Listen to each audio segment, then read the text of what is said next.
Fala pessoal, tudo bem? No vídeo de hoje eu quero falar da importância de você saber montar uma política de investimentos, tá? Ou seja, um documento que vai nortear você para atingir os seus objetivos quando você está investindo, tá? Antes de mais nada, é importante se você curte os conteúdos que eu entrego aqui, que você dê um like no vídeo também, se inscreva no canal e também ative as notificações para fazer sentido aqui eu seguir entregando conteúdo bacana de forma recorrente para vocês, tá? Então, primeiro entender o que é uma política de investimentos ou um IPS, tá? Um Investment Policy Statement.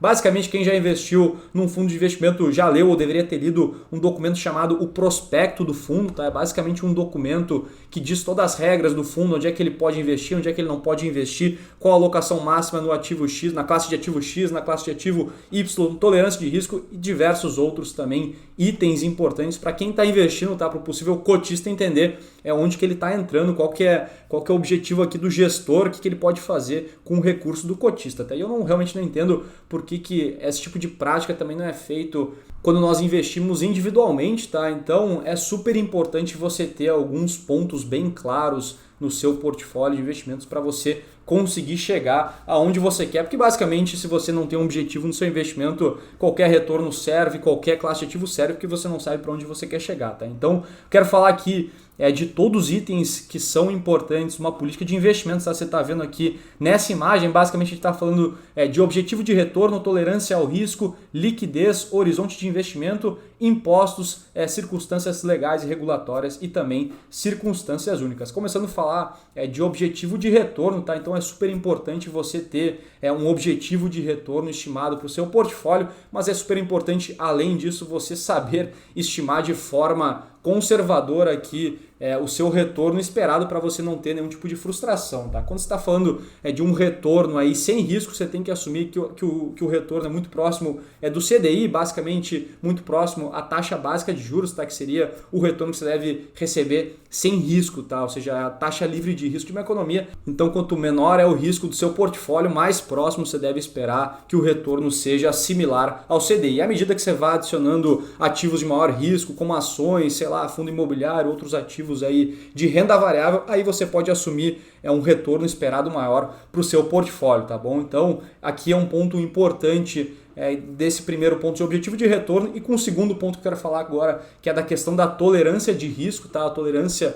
do risco do seu portfólio, então, que basicamente a gente pode dividir em duas classes dentro dessa parte de tolerância de risco. A gente está falando aqui da capacidade de alguém assumir risco e também da vontade de alguém assumir risco, tá? São coisas bem diferentes, tá? Trago aqui um exemplo para ficar mais fácil de entender. Tá? Uma pessoa que tem uma capacidade elevada de assumir risco seria uma pessoa com patrimônio elevado, baixos dependentes dela, uma pessoa saudável e também com baixo custo de vida. O que isso significa? Basicamente é uma pessoa que, se ela está investindo e o investimento der errado, ela tenda muita margem de segurança para as coisas darem errado, porque ela basicamente depende menos desse patrimônio que ela possui. Tá? E do contrário, uma pessoa com baixa capacidade de risco seria uma pessoa com um patrimônio talvez menor, com muitos dependentes e talvez com custo de vida elevado, tá? Que talvez num cenário que os investimentos derem errado, ela vai ter que vai depender desse patrimônio dela para sobreviver. Tá? Essa é a primeira parte do risco que a gente tem que saber analisar. E a segunda parte é uma questão mais subjetiva, que é a vontade de assumir risco. Tá? E é uma questão mais comportamental, que, por exemplo, você pensar aqui como é que você se sentiria se você visse o seu patrimônio, sei lá, derreter 50% quando está investido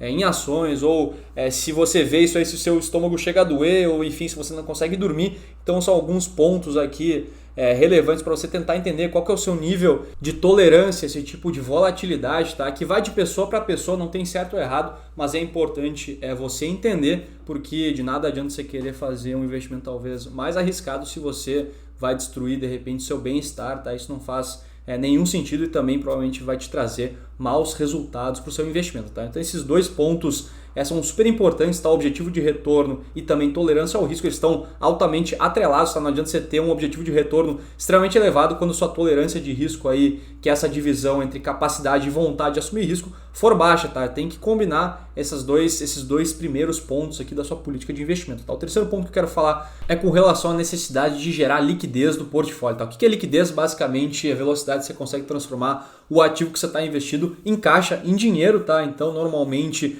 quanto maior a necessidade do seu portfólio está gerando liquidez, tá? Eu trago aqui um exemplo, um cara que vive do seu portfólio, tá? Talvez ele tenha que alocar em ativos que estão gerando caixa de forma constante ou que ele tenha a possibilidade de transformar esse portfólio, esse ativo em caixa de forma rápida para utilizar aí para, enfim, cobrir seus custos de vida, tá? Então, quanto maior a necessidade de gerar liquidez de um portfólio, menor deve ser o seu retorno esperado, porque você sabe que em investimentos a gente tem que escolher entre algumas variáveis, tá? Se você quer um retorno maior, normalmente está atrelado a menor liquidez e também maior risco, tá? Então, esse ponto da liquidez é super relevante, também super pessoal, vai depender de vários critérios aí da vida de cada um, tá? Por exemplo, uma reserva de emergência é um caso, uma viagem é outro caso, uma compra esperada que vai ser feita daqui a algum tempo também é uma outra necessidade também que entra aqui nessa análise de liquidez, tá? O quarto ponto que eu quero trazer é com relação a qual o seu horizonte de investimento, tá? E aqui é um ponto que o pessoal